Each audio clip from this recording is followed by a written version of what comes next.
At the Los Alamos nuclear laboratories, they planned the hydrogen bomb. We thought at that time of atomic bombs as being limited in yield to approximately the yield that had been used in the war in Japan. Whereas we thought of hydrogen bombs as being absolutely unlimited in what the yield could be.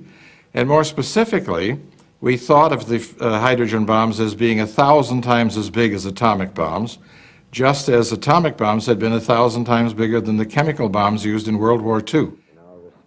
This enormous destructive power shocked Robert Oppenheimer, former leader of the Manhattan Project. He and several of his colleagues argued that such weapons put the whole world at risk. If there's another world war, this civilization may go under. We need to ask ourselves whether we're doing everything we can to avert that. America feared that if it didn't build an H-bomb, the Russians would. President Truman gave the go-ahead. The Pacific atoll of Eniwetok was chosen to be the site of the world's first thermonuclear explosion. By 1952, Operation Ivy was ready. It required a huge refrigeration system, weighed over 82 tons, and was 20 feet high. In less than a minute, you will see the most powerful explosion ever witnessed by human eyes. The blast will come out of the horizon just about there.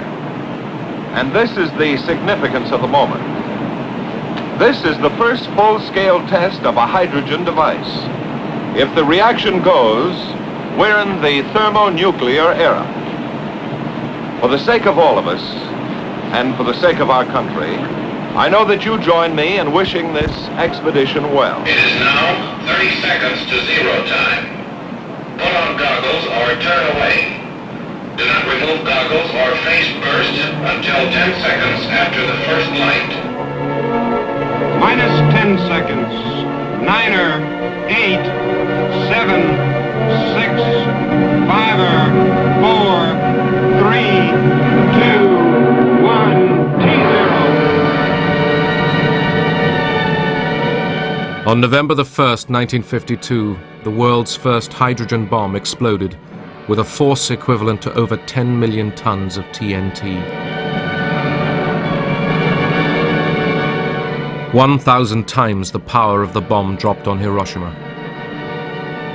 You don't know what heat is until you've seen the heat from a 10 megaton hydrogen bomb. It doesn't stop. It just gets hotter and hotter, and you start to really worry, even though you're 20-some miles away.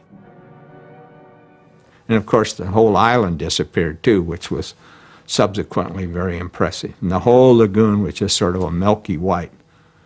And then we were asked to go collect samples, so we got in a little motorboat with buckets and went charging into the crater, scooping up the radioactive material and taking it back for the chemists to analyze so we could determine the yield. But we were young and it was a lot of fun.